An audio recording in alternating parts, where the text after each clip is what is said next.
이번 강의 60번째 시간으로 임금님이 준비한 만찬이라는 제목으로 하나님 말씀 전할 때에 크신 은혜가 있기를 주의 이름으로 축원합니다.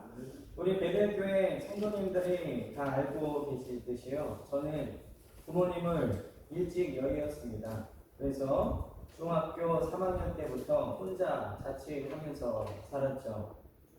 그리고 고등학교에 입학해서 처음 등교할 때 이제 모두가 교복을 맞춰서 학교에 등교를 하는데, 저는 경제적인 이유 때문에 고등학교 입학하는 그때 교복을 구입하지 못한 상태였습니다. 그런데 교문 앞에서 학생주임 선생님께서 복장 불량자들을 단속하고 계셨는데, 그때 학생주임 선생님이 복장 불량자들에게 엉덩이에 매를 몇 대 때리셨습니다.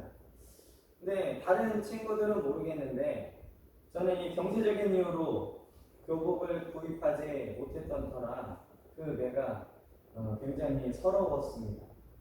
근데 나중에 생각해 보니까 그 학교 학생은 학생들이 입어야 되는 교복을 입고 등교하는 것이 너무나 당연한 것이다 라고 생각을 했죠. 설교 때 종종 말씀드렸던 것이지만, 옷은 그 사람의 직업이나 그 사람의 어떤 사람인지에 대해서 말해주기도 합니다.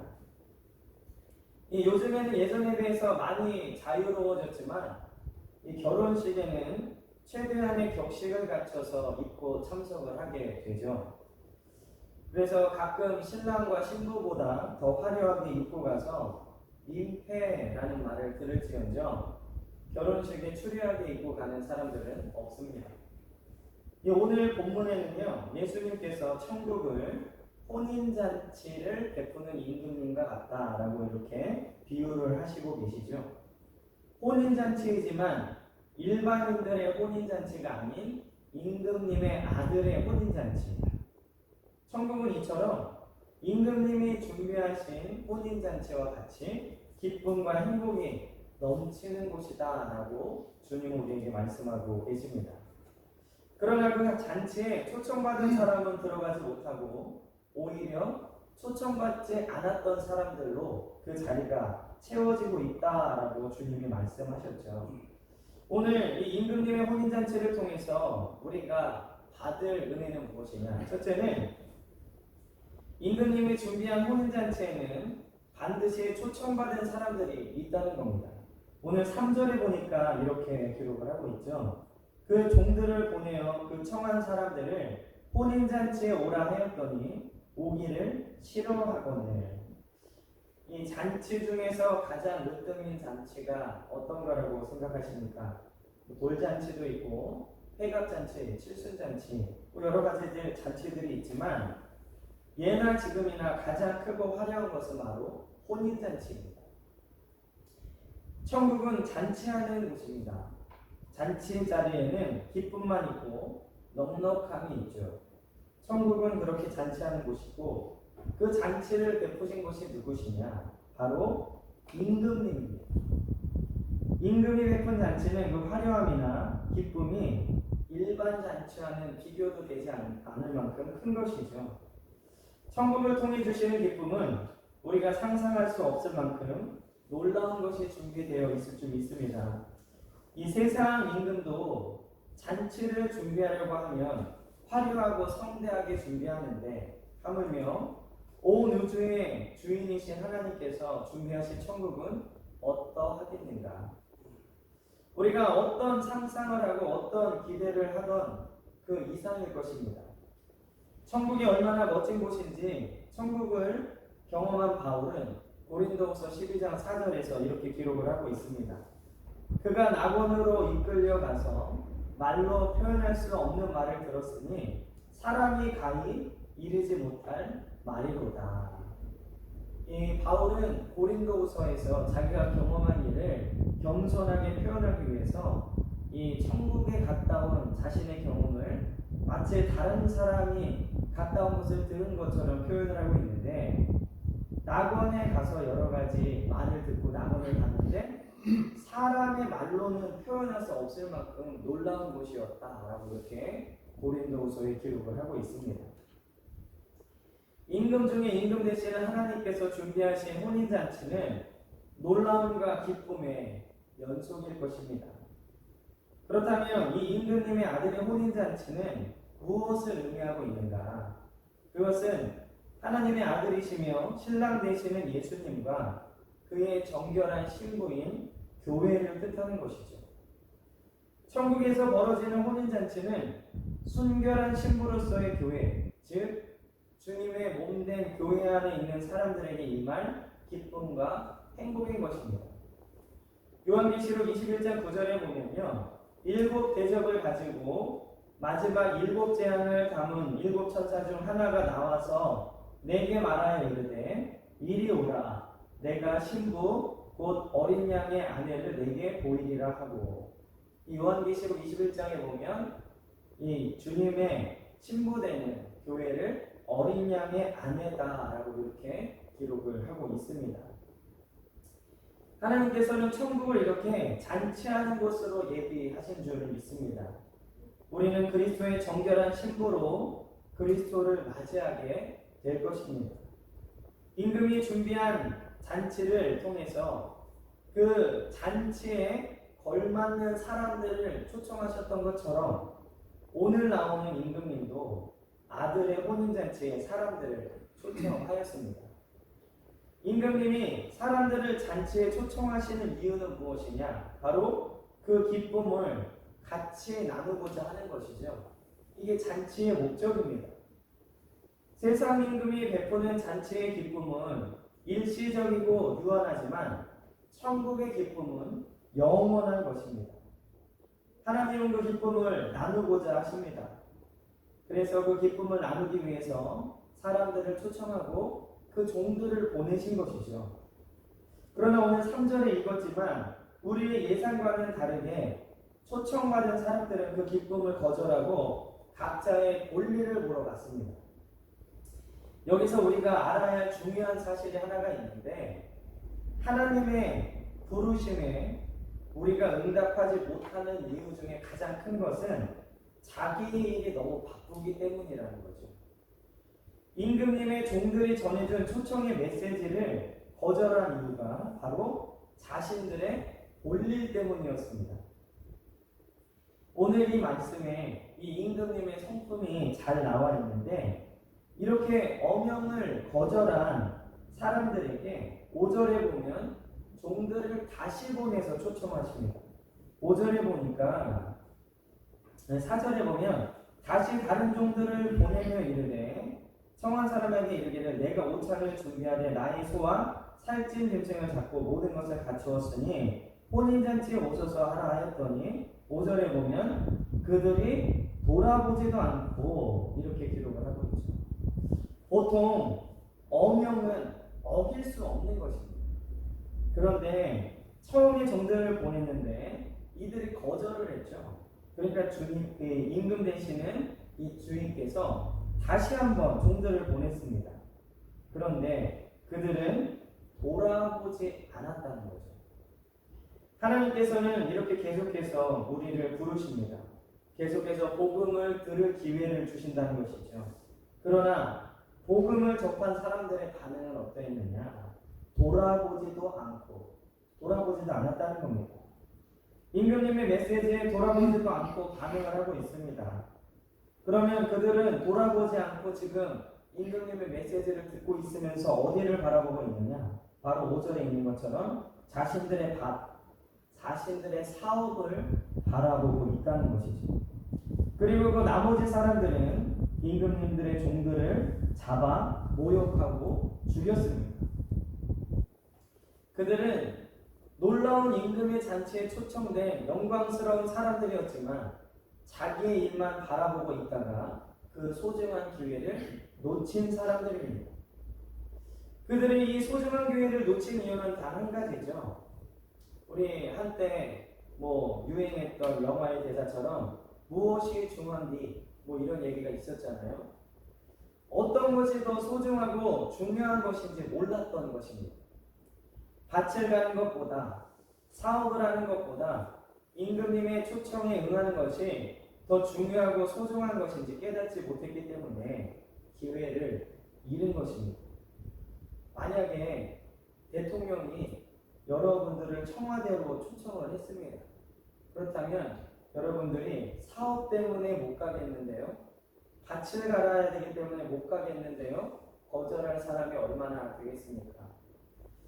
대통령에게 초청받아서 청와대에 들어가 거기서 대통령이 기념품을 하나 받고 자랑하는 성도를 제가 예전에 본 적이 있었습니다.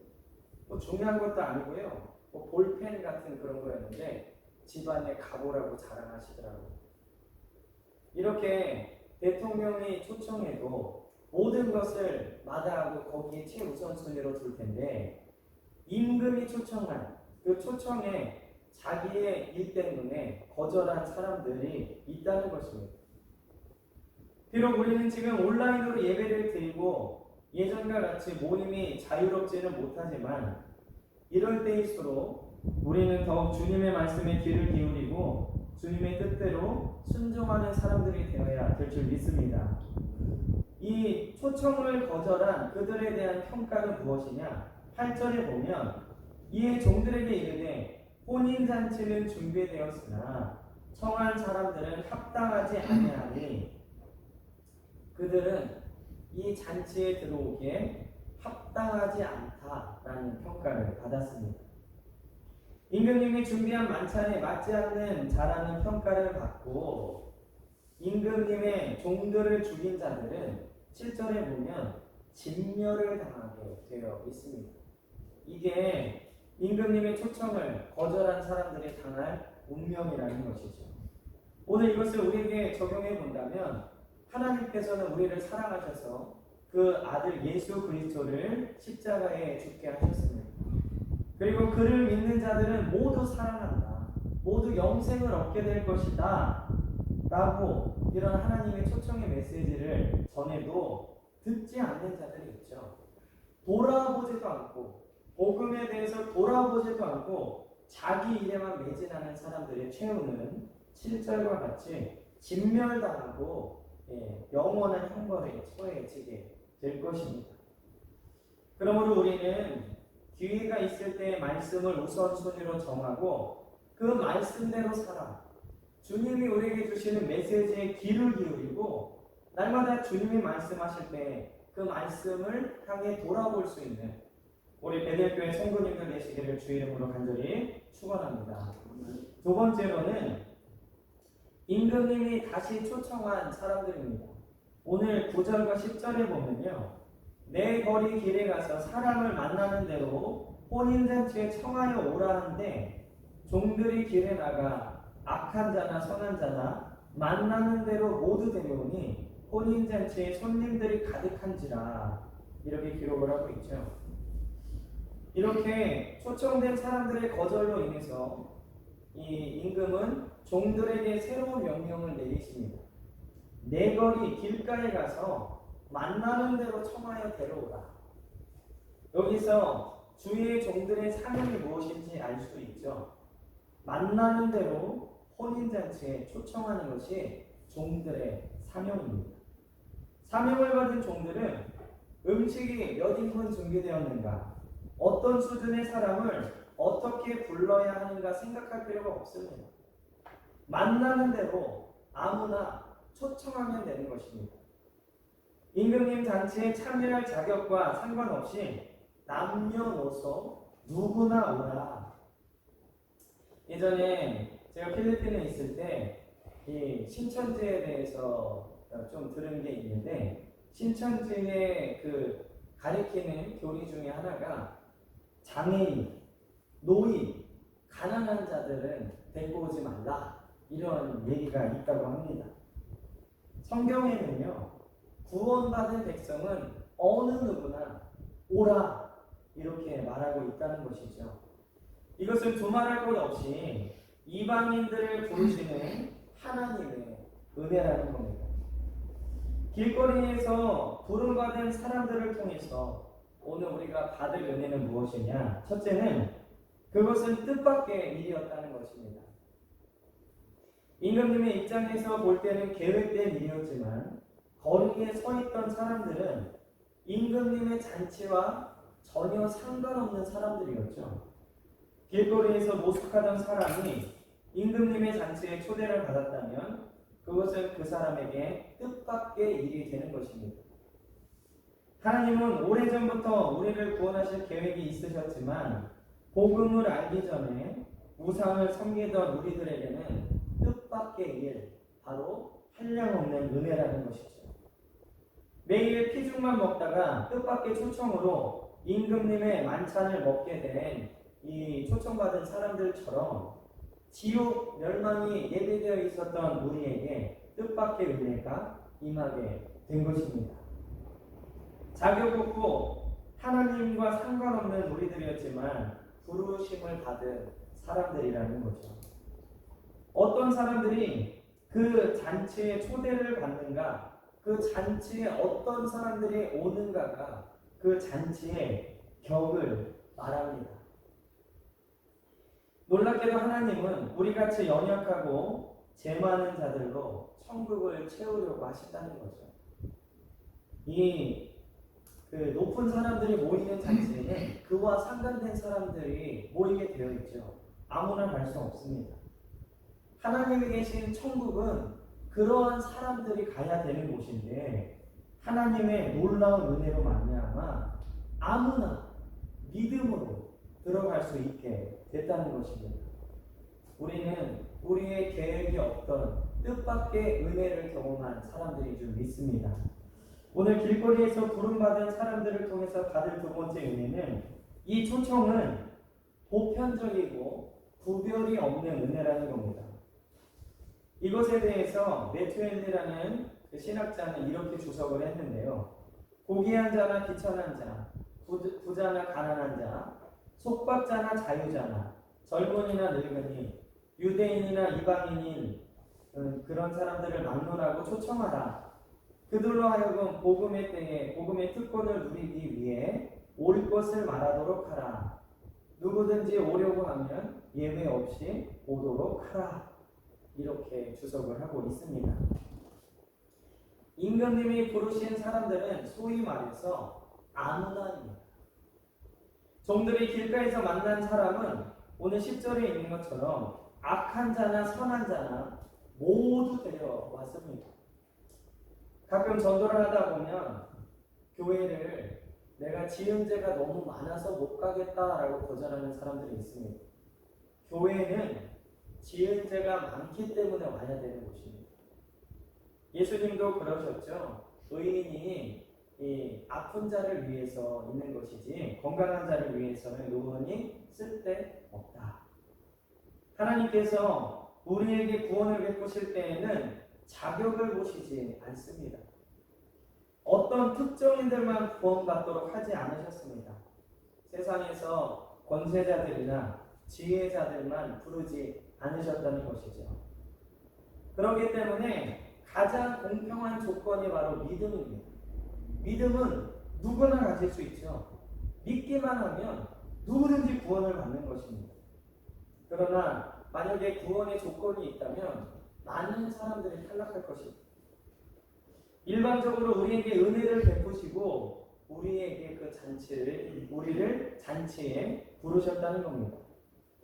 우리는 원래 자격이 없는 자들이지만 그 한량없는 은혜로 부름받은 자들인 것을 잊지 마시길 주의 이름으로 축원합니다. 오늘 이 길거리에서 부름받은 사람들을 통해서 받을 세 번째 은혜는 대신 자리를 채우게 하셨다는 겁니다. 이 잔치 자리는요, 원래 초청된 사람들이 앉아야 할 자리죠. 1차적인 의미는 유대인들을 부르셨지만 그 유대인들의 구원이 이방인들에게로 옮겨간 것을 의미하기도 합니다. 어쨌든 그들의 거절로 말미암아서 원래 임금의 잔치에 맛볼 수 없었던 사람들이 대신 그 자리에 앉게 된 것이죠. 우리는 원래 죄로 인해 멸망당할 운명의 처해 있었습니다. 그러나 예수 그리스도께서 우리를 대신해서 십자가에서 우리의 죄를 대속하셨기 때문에 우리가 천국 잔치에 참여할 수 있게 되었습니다. 누군가를 대신해서 그 잔치에 참여한 사람들. 예수님께서 대신 내 죄를 지셨기 때문에 우리가 그 잔치에 대신 참여할 수 있는 사람들이 될 줄 믿습니다. 그러므로 우리는 늘 그 은혜를 잊지 말고 감사하시기를 주의 이름으로 축원합니다. 마지막으로는요, 예복을 입지 않은 한 사람에 대해서 기록을 하고 있습니다. 오늘 11절 12절에 보면 임금이 손님들을 보러 들어올 때 거기서 예복을 입지 않은 한 사람을 보고 이르되 친구여 어찌하여 예복을 입지 않고 여기 들어왔느냐 하니 그가 아무 말도 못하고는 임금님의 잔치를 거절한 사람 대신 임금님은 길거리에서 아무나 초청해서 그 자리를 채웠습니다.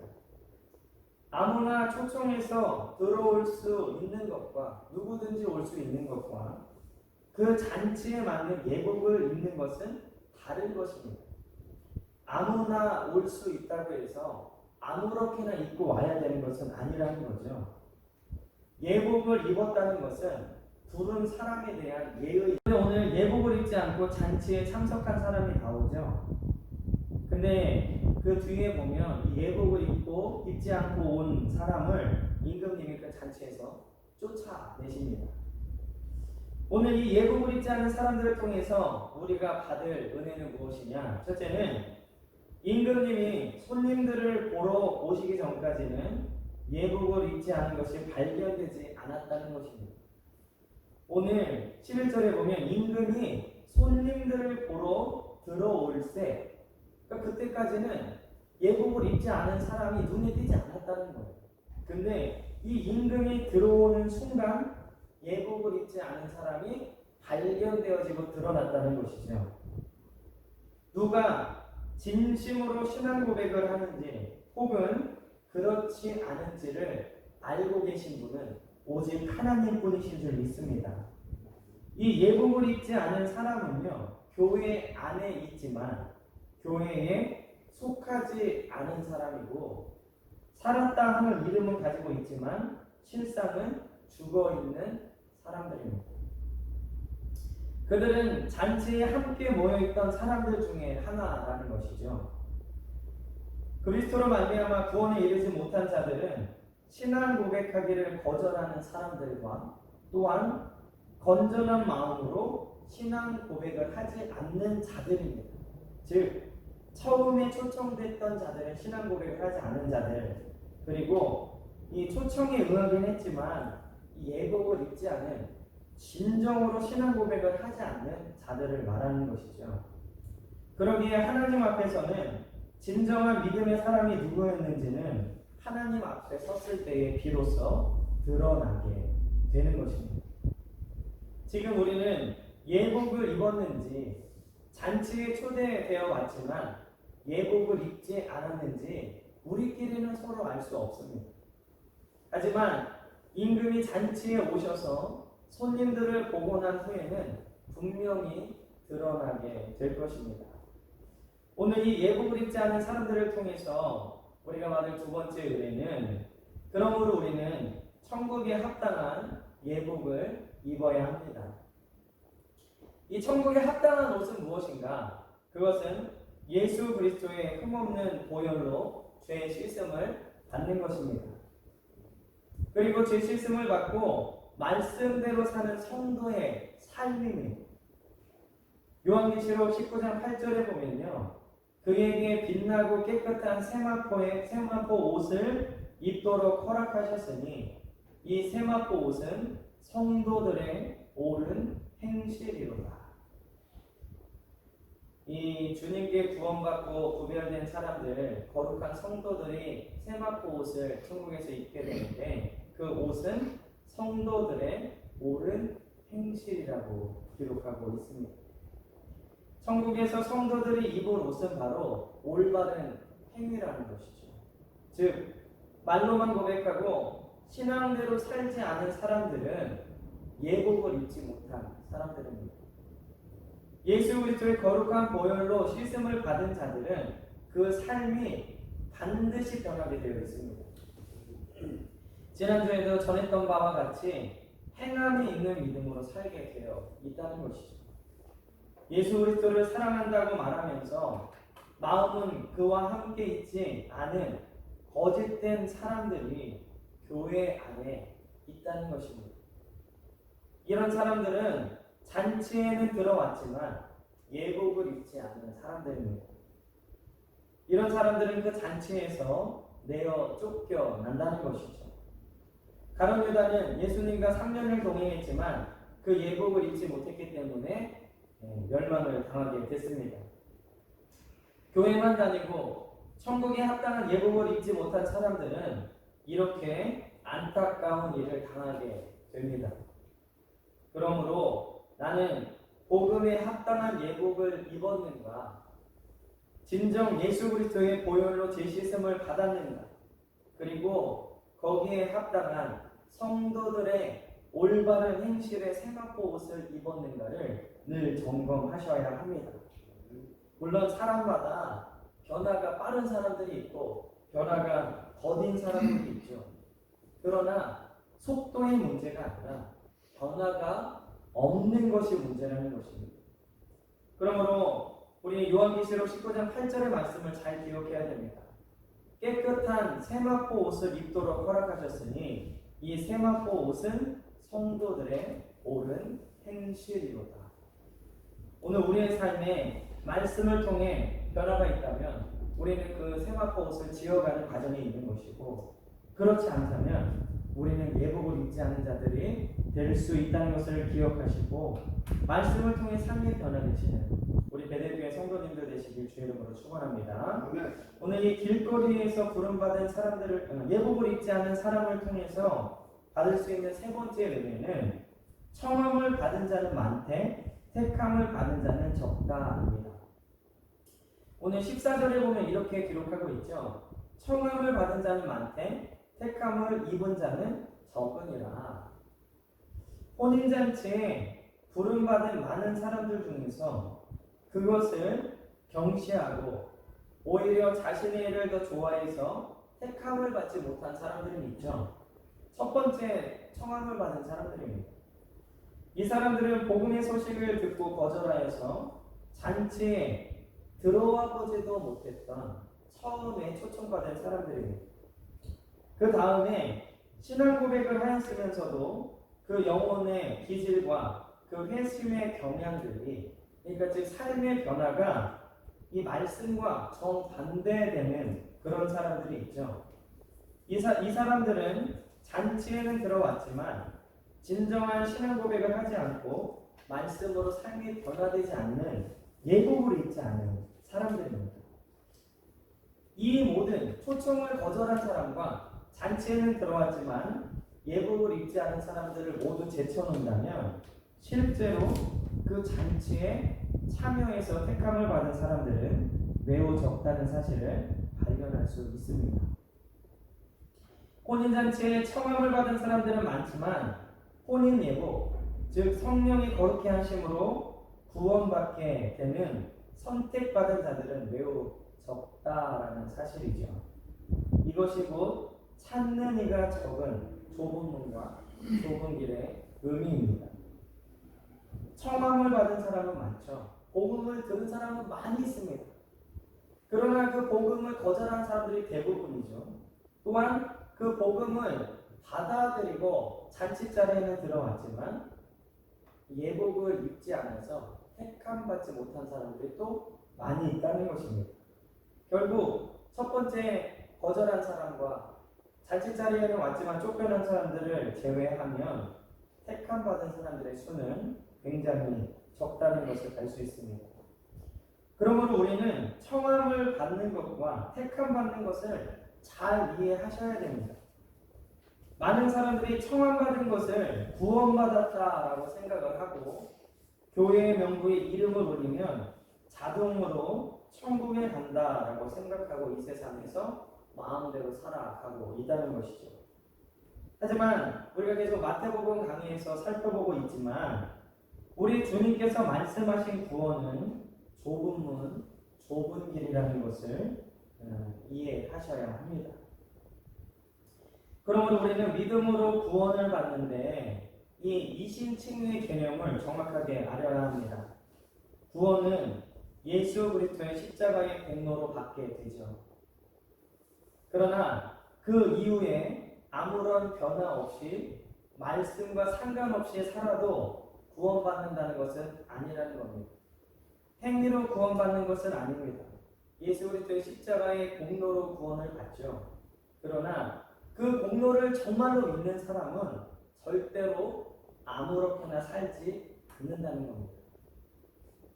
주님이 우리에게 주신 은혜는 값없는 은혜이지 싸구려 은혜가 아니라는 것을 기억하시기를 주의 이름으로 축원합니다. 부르심에 감사하여 예복을 갖춰 입고 잔치에 참여하는 사람이지 내가 입고 싶은 옷 마음대로 입고 잔치에 참여하는 사람이 아니라는 거죠.